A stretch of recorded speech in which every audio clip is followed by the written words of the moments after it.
Alright, so here's where it all starts, I guess. My name's Ethan, I'm 39, and I've been married to my wife, Claire, who just turned 41, for about 12 years now. We live in this little suburban house outside Denver, nothing fancy, just a place with a decent backyard and a garage I keep meaning to clean out. A couple weeks back, on what felt like a random Wednesday night, we're at this burger joint Claire loves after her yoga class.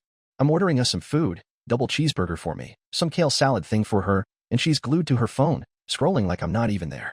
Out of nowhere, she says, real casual, "Some folks get way too excited about milestone birthdays. It's kind of pathetic, don't you think?"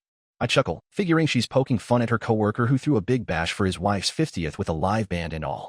But something about her tone sticks with me, like she's throwing shade at something else. Claire's always been sharp-tongued, loves cutting people down for trying too hard. But lately, it's like I can't do anything right. Truth is, I've been planning a huge surprise for her 41st birthday for months. I'm talking serious effort, calling up her old college buddies, tracking down her high school friend Tara who's off the grid in Montana, even getting her brother Nate to help keep it hush-hush.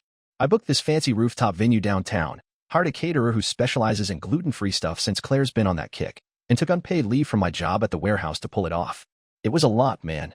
I was juggling schedules, dodging Claire's questions, making sure her calendar stayed clear without her catching on. I ain't gonna lie, I felt like a secret agent or something, and I was pretty darn proud. But the last month or so, Claire's been acting off. She'd come home late from work drinks or book club with her friend Lila, then go straight to her tablet or phone, barely saying 2 words to me. She'd toss out these little jabs, like, "You sure you got the right almond milk this time?" Or, "Don't burn the kitchen down making pasta, Ethan." Small stuff, but it piled up. I started wondering if I was reading too much into it. Then she forgot our anniversary, first time ever. I brought it up, and she just shrugged, said, "Oh, my bad, been swamped." That stung, you know? Still, I kept at the party planning, thinking maybe this would remind her we're a team. Last Thursday, the night before the big day, I'm in our bedroom messing with a playlist, some old indie bands Claire used to love in college. Her laptop's open on the desk, and I ain't snooping, I swear, but a notification pops up with my name in it. I hesitate, but curiosity gets me. I click, expecting maybe a text from Nate about the party. Nope. It's a group chat labeled The Core, with Claire, Lila, her old friend Simone, and a couple others I don't know well. I start reading, and man, I wish I hadn't. Claire's tearing into me, calling me a sad tryhard, and a boring nobody who thinks a dumb party will make her forget how miserable I make her. She says I'm spineless, that being married to me is her biggest regret, and she can't stand me anymore. Her friends are eating it up. Lila's like, "Why are you still with him? He's a total loser." Simone chimes in, "He's so desperate, it's embarrassing." They're laughing, saying I probably think this party's gonna save our marriage. It goes on for weeks, just straight up trashing me. I'm sitting there, heart pounding, feeling like I got punched. I close the laptop, walk downstairs. Claire's on the couch, watching some cooking show, doesn't even glance at me. I stare at her, thinking, how long you been hating me like this? Why not just say it? I ain't sad, not yet, just mad, real mad. Something clicks, and I decide I'm done playing the fool. I go back upstairs, start canceling everything. Caterer's out, venue's gone, lost a chunk of the deposit, but whatever. I text Nate, tell him to hold off. I'll explain later. I message the guests, say the party's off, no details. Then I start planning something else, something to make sure Claire and her buddies don't get to laugh at me anymore. I ain't sleeping that night, just running through every time I thought we were okay, realizing she's been checked out for years. I'm not her doormat no more. That's where it begins, and trust me, it gets wilder from here. So, after I found that group chat and canceled Claire's big surprise party, I'm running on fumes, just pure adrenaline and anger. I crash at my buddy Derek's place that night, about 20 minutes from our house. His couch is lumpy, and his cat keeps jumping on my chest at 3 a.m., but it's better than being in that house with Claire acting like nothing's wrong. I keep my phone off till noon the next day, not ready to deal with whatever's coming. When I finally turn it on, I've got 4 missed calls from Claire's brother Nate, a text from my sister Jenny asking if I'm okay, and zilch from Claire. Not a word. Usually, she'd at least fire off something snarky if I'm not home, like, "Where are you? Out buying the wrong milk again." Nothing this time, which tells me she either hasn't noticed I'm gone or she's too mad to care. Both feel about right. I ain't no genius with a master plan here, just a guy who's done being played for a fool. First thing, I log into our shared accounts, bank, grocery app, streaming services, all the stuff Claire uses my card for. I changed the passwords, nothing crazy, just making sure I'm not footing the bill for her fancy coffee runs or yoga classes while she's calling me a loser behind my back. I leave enough in the joint account for her to get by. I ain't heartless, but I'm done bankrolling her lifestyle. Nate calls again, sounding stressed. He's like, "Ethan, what's going on?" Claire's blowing up my phone, saying the party's off and I should tell everyone not to show. What happened? I tell him I found something on her laptop, and I'm not cool with how she's been acting. He doesn't push, just says, "All right, man, I'll keep it vague with the family." Let me know if you need me. Nate's always been solid like that, stuck between Claire's drama and doing the right thing. I start texting the party guests, her college friends, her co-workers, even Tara from Montana, saying plans changed, don't come to the venue. Sorry for the short notice. I don't give a reason, and I make sure Claire's little core crew, Lila, Simone, and their pals, get no heads up. They don't deserve it after hyping her up in that chat. I think about sending them screenshots of their garbage talk, but I hold off. That's too much, at least for now. Instead, I remove them from the event invite and the group text. If they want to drag me, they can do it without my catering. I call the rooftop venue, tell them to put the booking in Claire's name and contact her for the final payment. They're annoyed, say I'm out the deposit, but I don't care. The caterer's pissed too, but I pay the cancellation fee and move on. I also cancel the massage day I'd booked for Claire and her friends at this swanky spa. Non-refundable, but the money's coming back to my card, not hers. By afternoon, Claire still hasn't reached out. I'm starting to think she's just going to pretend I didn't bail. Then, around 5 p.m., she texts, "Where are you? Can you grab some wine on your way home?" Like I'm just out running errands. I leave it on read. When I get back to our place around 7, she's in the living room, scrolling her tablet, doesn't even look up. I drop my keys on the counter, and she goes, "What's your deal? You're acting weird." I'm done playing games, so I say, "Party's canceled. I'm done." Her head snaps up, eyes wide, like I just told her the sky's green. She starts yelling, asking why, who I told, what her family's gonna think. I cut her off. "It's your fault, Claire. I saw the group chat." Her face freezes, and then she gets in my space, poking my chest, saying I had no right to snoop. I'm ruining her birthday. I tell her she ruined it herself, calling me spineless and pathetic to her friends. She shoves me, not hard, but enough to make me step back. I say, "You want to fight? Do it somewhere else." She storms upstairs, slamming the bedroom door so loud the windows rattle. I hear her on the phone, probably with Lila, muttering my name and cursing. I text Nate, give him the short version, send a screenshot of the chat. Not the worst part, just enough to show what's up. He replies, "Damn, man. I'm with you. Want me to handle mom and dad?" Claire's folks are old school. Always thought she was a bit much, so I know they'll get it. I tell him yeah, keep them in the loop. That night, Claire comes back downstairs, acting like she didn't just shove me. She starts talking logistics, asking if we're still doing brunch with her parents. Can I make it look like her idea to cancel the party? I shut it down. Nope. Not covering for you. Tell your friends the truth. She gets mad again, tries to grab my phone. I pull it back, tell her to back off. She throws a couch pillow at me and storms out, slamming the front door. I hear her car peel out. I'm just sitting there, thinking, this is it. No more playing nice.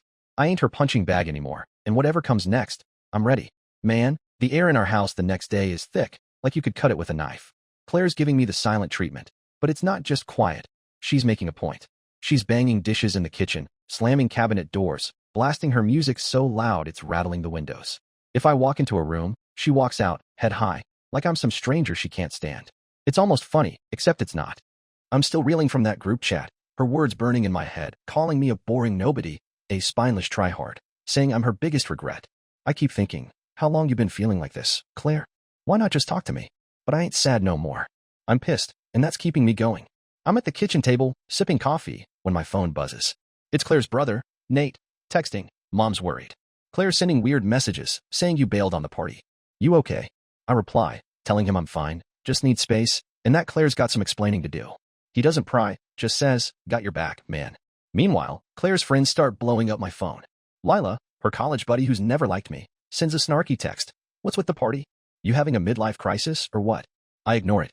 Then Simone, another one from the chat, messages, all fake concern. "Hey, is Claire okay?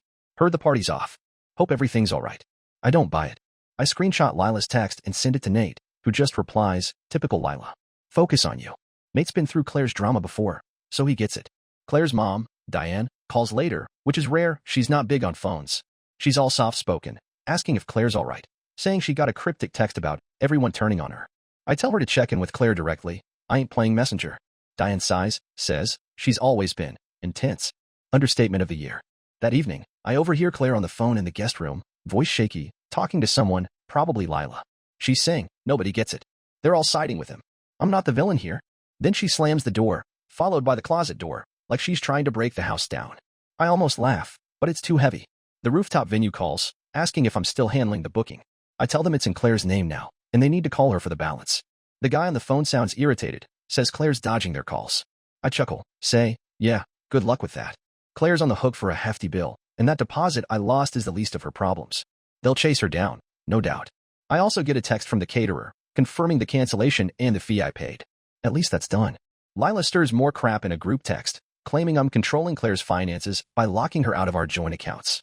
Nate jumps in, texting back, maybe don't talk smack about people you barely know. Lila doesn't reply, which is a first.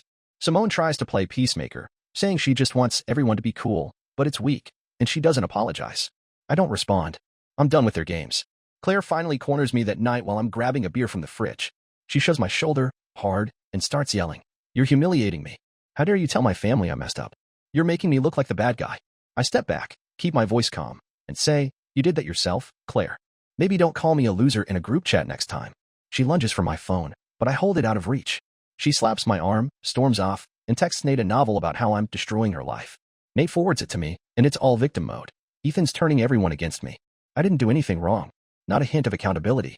The real kicker? Claire's dad, Ron, calls me later. He's gruff, straight up says, sorry she's acting like this. She's always pushed away folks who care about her. I tell him I'm done covering for her. He just grunts, says, probably smart. Even my parents get dragged into it. Claire texts my mom some sob story about me abandoning her. Mom's not buying it. Text back, talk to Ethan, Han. I'm honestly shocked my family's staying chill through this mess. Claire's friends start bailing. Lila stops texting after I ignore her. Simone goes quiet. Even the college pals I tracked down for the party aren't replying to Claire anymore. Only Nate keeps checking in, offering to swing by if things get heated. I tell him I'm good for now. The financial stuff hits Claire hard. She tries using the joint card at a coffee shop, gets declined, comes home fuming. She slams the front door, demands I unlock the accounts, says I'm being cruel. I tell her to use her own money or ask Lila for a loan, since she's got so much to say. Claire chucks her purse at the couch and storms out again, tires screeching as she drives off. I'm just sitting there, thinking, this is what you get for treating me like dirt. I ain't backing down, and for once, it feels like I'm the one holding the cards.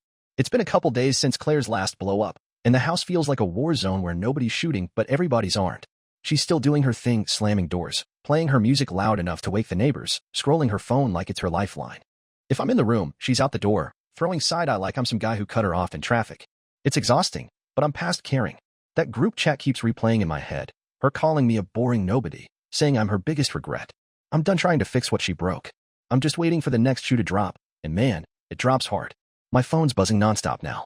Claire's brother, Nate, texts me. Heads up, Claire's telling mom and dad you're trying to ruin her. They're not buying it, but she's spiraling. I thank him for the heads up, tell him I'm just keeping my head down.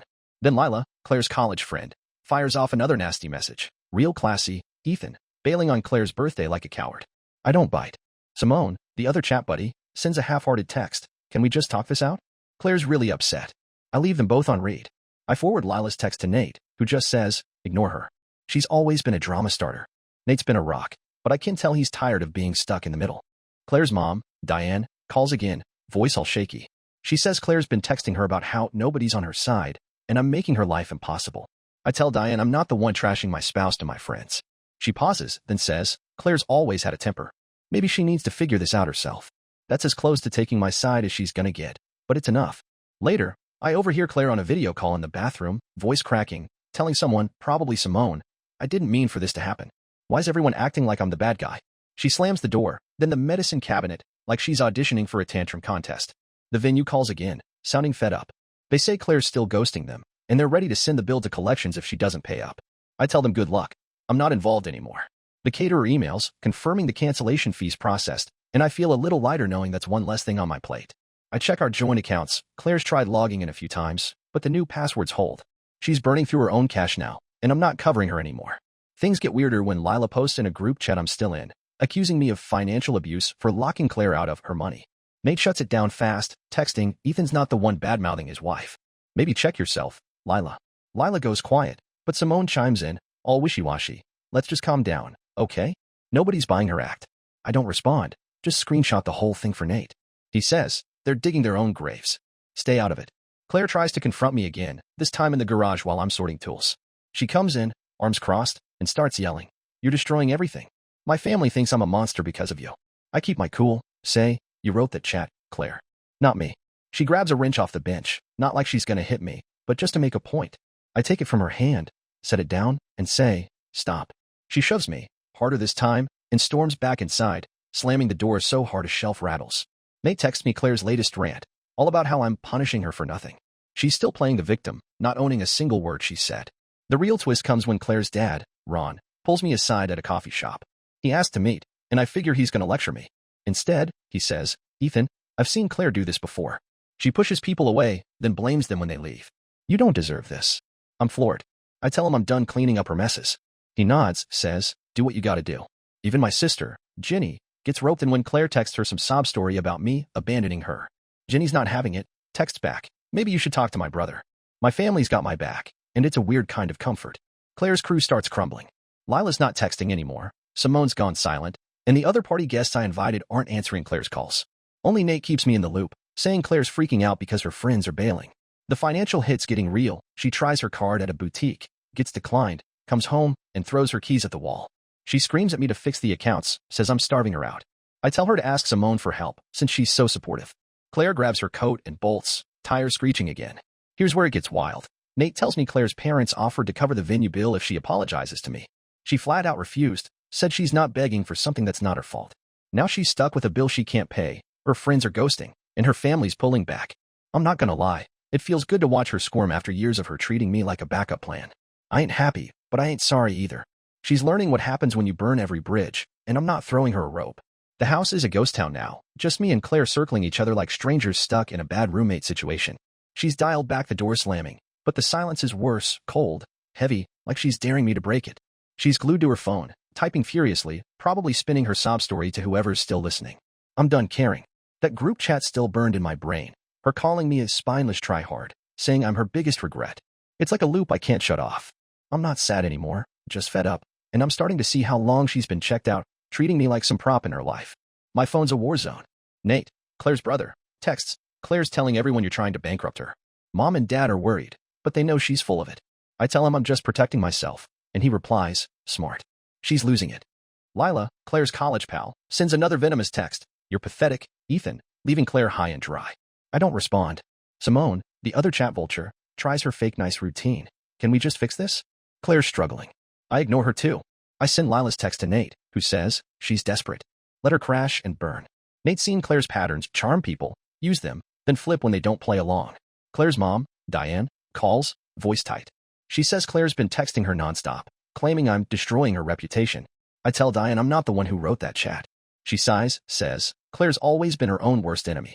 It's the closest she's come to admitting Claire's wrong. Later, I catch Claire on the phone in the backyard, voice all wobbly, telling someone, probably Lila, I'm not the monster here. Ethan's turning everyone against me. She kicks a patio chair, storms inside, and glares at me before locking herself in the guest room. The venue's done playing nice. They call, say Claire's ignoring their emails, and they're ready to send the bill to a debt collector. I tell them I'm out of it. It's her problem now. The caterer's fee is settled, but Claire's still dodging the spa cancellation costs, which are piling up on her credit card. I check our old joint accounts. She's tried hacking in again, but my new passwords are ironclad. She's burning through her savings, and I'm not bailing her out.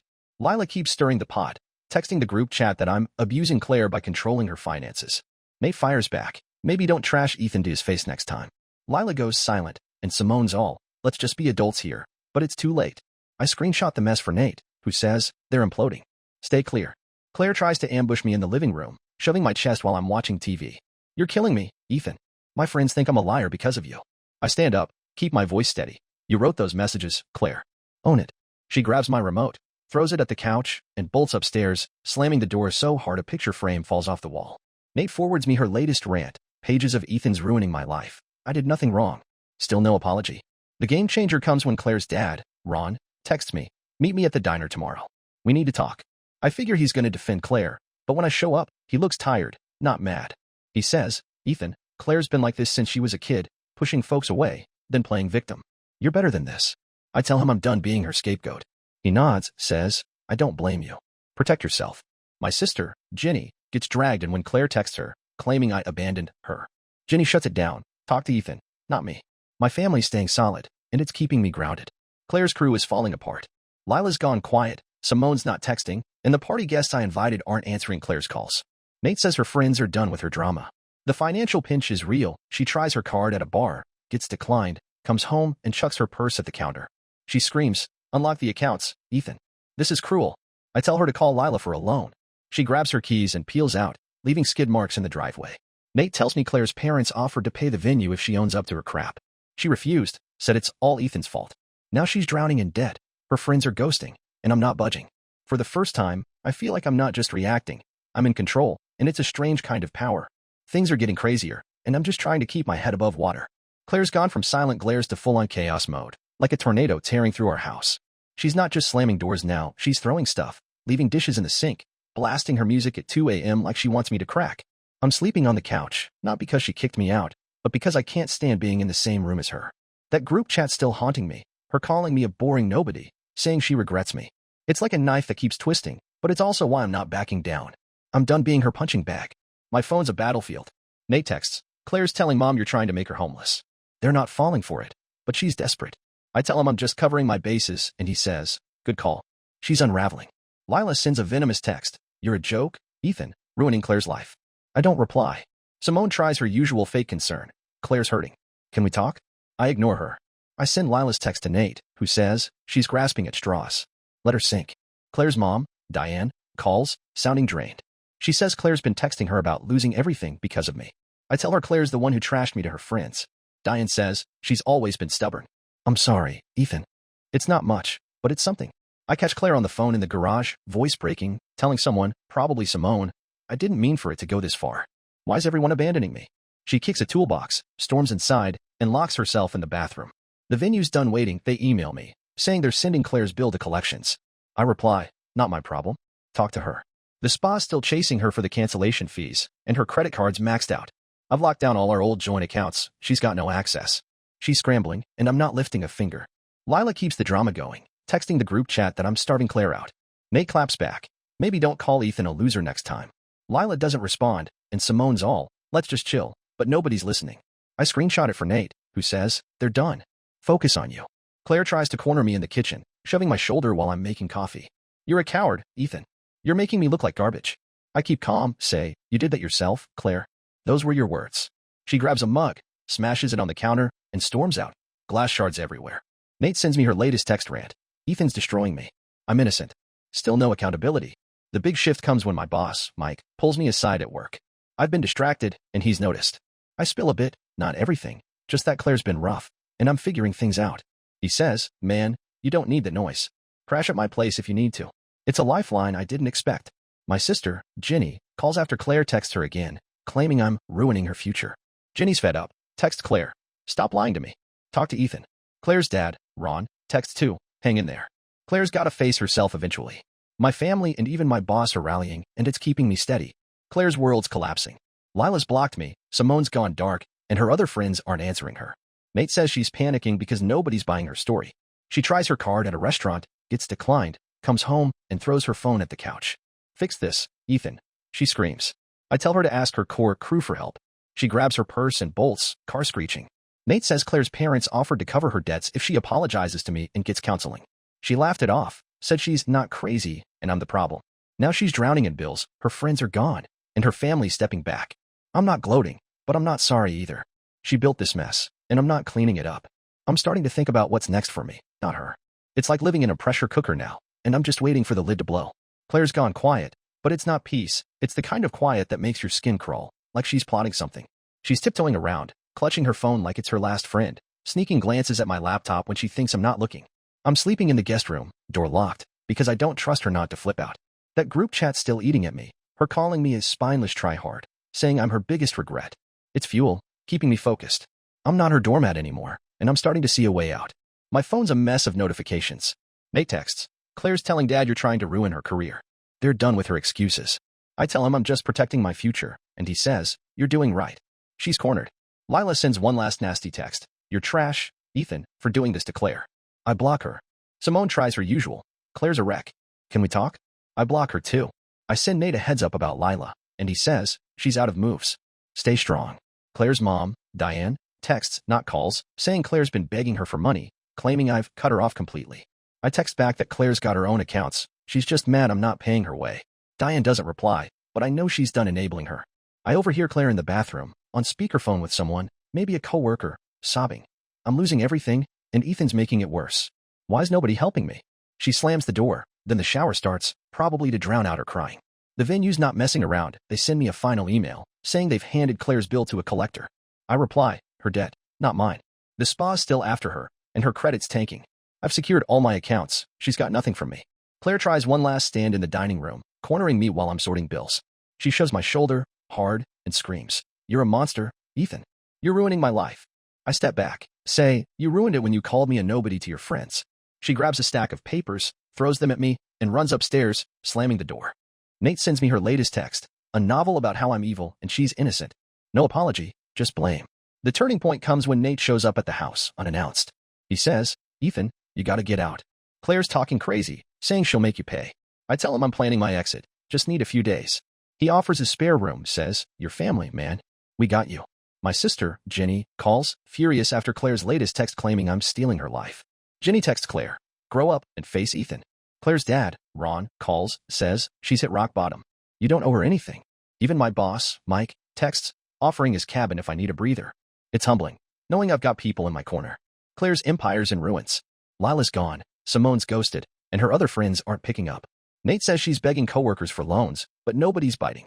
She tries her card at a gas station, gets declined, comes home, and throws her keys at the wall. "You're killing me, Ethan," she yells. I tell her to figure it out herself. She storms out, car roaring. Nate says her parents cut her off. No more offers, no more money. She's alone with her debts and her lies. I'm not celebrating, but I'm not bending. I'm packing a bag, talking to a lawyer, and planning my next move. Claire's gonna have to face the music, and I'm not writing the song. It's been a wild ride, but I'm finally seeing the end of this mess.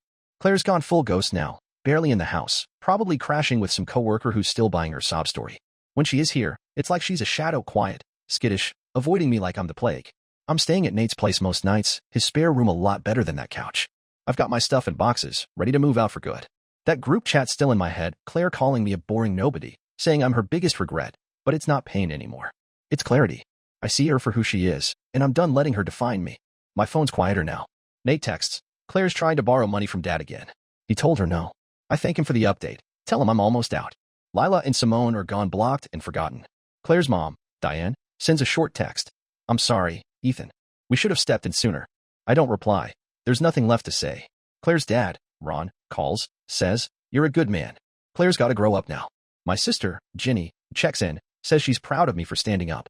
Even my boss, Mike, swings by Nate's with a six-pack, says, "You're tougher than you look, man." It's weird, having this much support. I ain't used to it, but it's keeping me grounded. I hear Claire on the phone one last time, in the driveway, voice desperate, talking to someone. I messed up, okay? But Ethan's making it impossible to fix. She doesn't come inside, just drives off. The venue's done with her. Nate says they've sued her for the unpaid bill. Her credit's shot, and the spa's still hounding her. My accounts are mine alone now. She's got no claim. I've hired a lawyer, started the divorce process. It's not what I wanted, but it's what I need. The final straw comes when Claire shows up at Nate's, looking like she hasn't slept in days. She's calm, too calm, and asks to talk. I let her in, but I keep my distance. She says, "Can we start over, Ethan?" I'll apologize, fix things with my family, pay the bills. Just help me. Her eyes are wet, but I see through it. I tell her, "You broke this, Claire. I'm not your safety net." She begs, says she'll change, but I shake my head.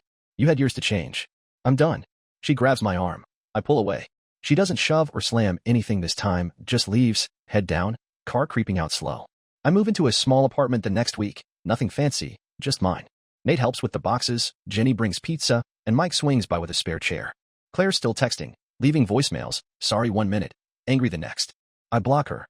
Nate says she's living with a cousin, trying to rebuild, but her friends are gone, her family's distant, and her debts are piling up. Diane calls, apologizes again, says Claire's starting therapy.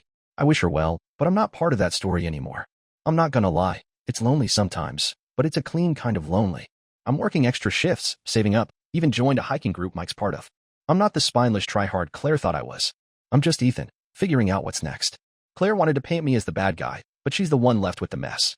I don't hate her, but I don't miss her either. I've got my people, my plans, and for the first time in years, I've got myself. If you're reading this, trust me, if someone's tearing you down behind your back, walk away. It's hard, but it's worth it. I'm proof.